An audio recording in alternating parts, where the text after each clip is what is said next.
Ketika mereka disiksa, mereka itu memanggil malaikat-malik yang menjaga. Dan panggilan itu tidak direspon oleh malaikat-malik. Ketika mereka memanggil malaikat-malik tidak digubris selama 40 tahun perjalanan akhirat. Panggil ya Malik, ya Malik, ya Malik gitu.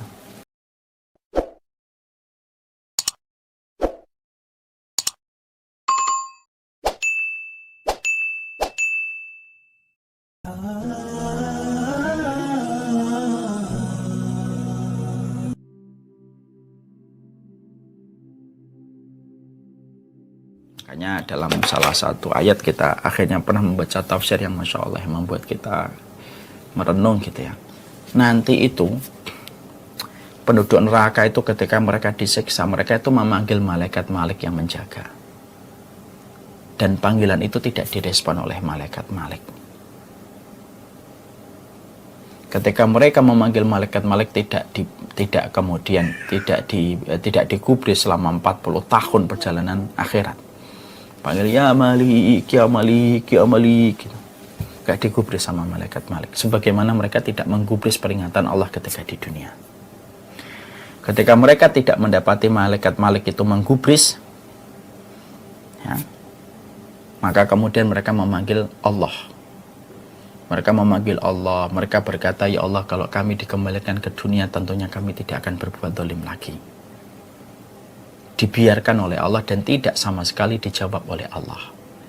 Sampai 2 kali umur dunia pernah ada di dunia ini.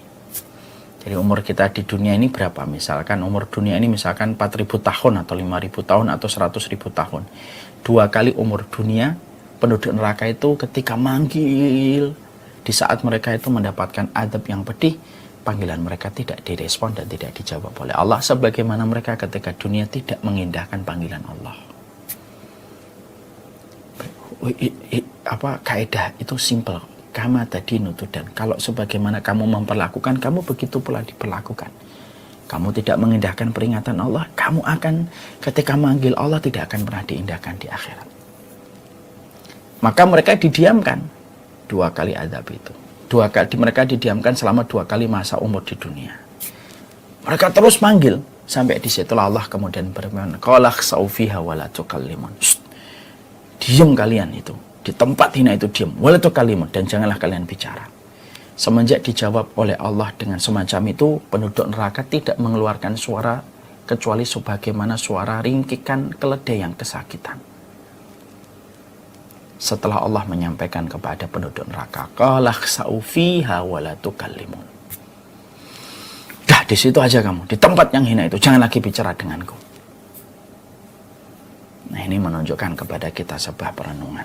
Inilah sejatinya kehidupan kita. Inilah yang menjadikan kita harusnya memahami betul, ya, bahwasanya semua akan dibayar sesuai dengan perbuatan yang kita lahirkan pada kehidupan kita. Maka kemudian ada orang yang mereka itu akan melihat sebagaimana penduduk surga akan melihat surga, dan itu kenikmatan.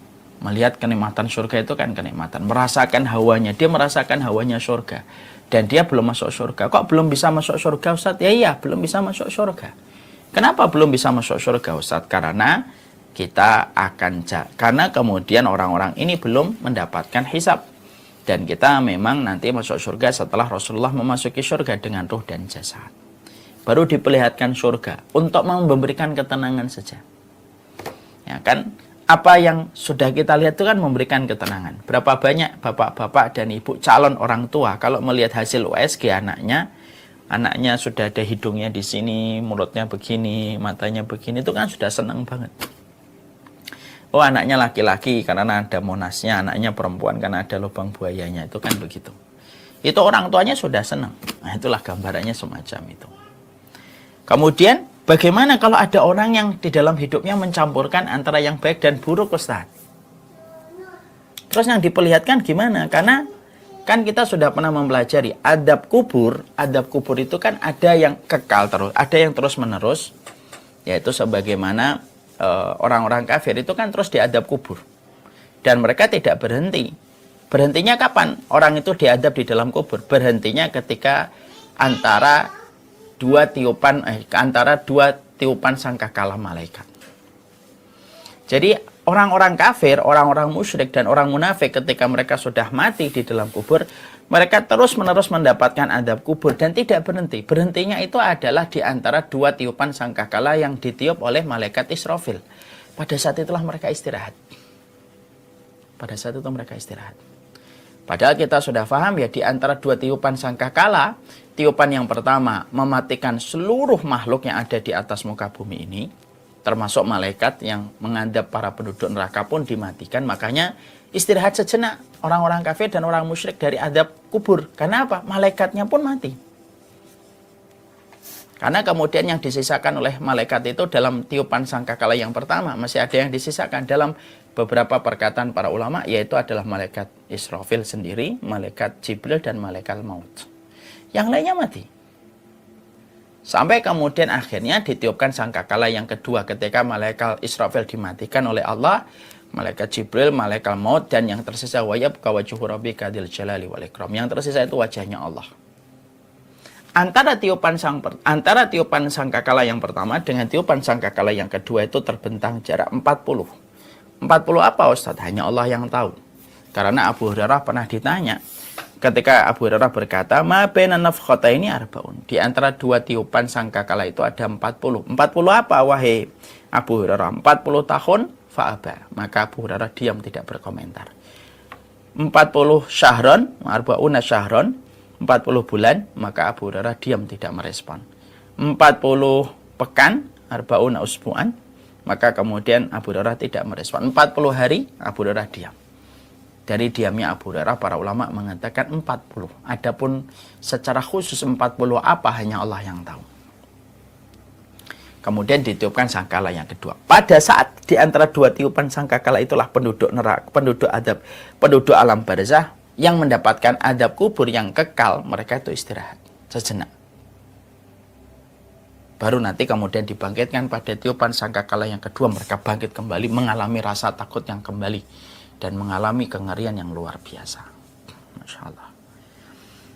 Itu kan penduduk yang mereka itu diadab terus-terusan. Tapi kan kita sudah pernah mempelajari dalam tema kita sebelumnya, apakah adab kubur itu sifatnya terus-menerus? Sifatnya tidak.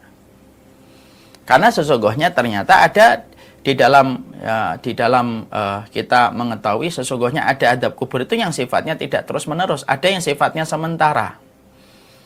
Ada yang sifatnya sementara. Berdasarkan kepada hadis Rasulullah SAW, ketika Rasulullah pernah melewati dua kuburan, lalu Rasulullah mengatakan dua-duanya diadab di dalam kubur.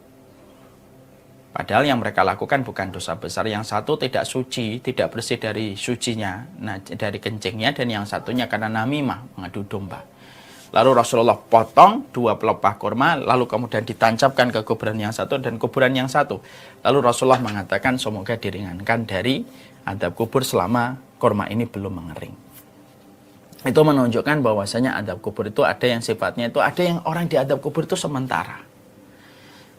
Dan dia diadab di dalam kubur berdasarkan amal-amal yang menyebabkan adab kubur yang dia tidak bertobat sampai dia meninggal dunia.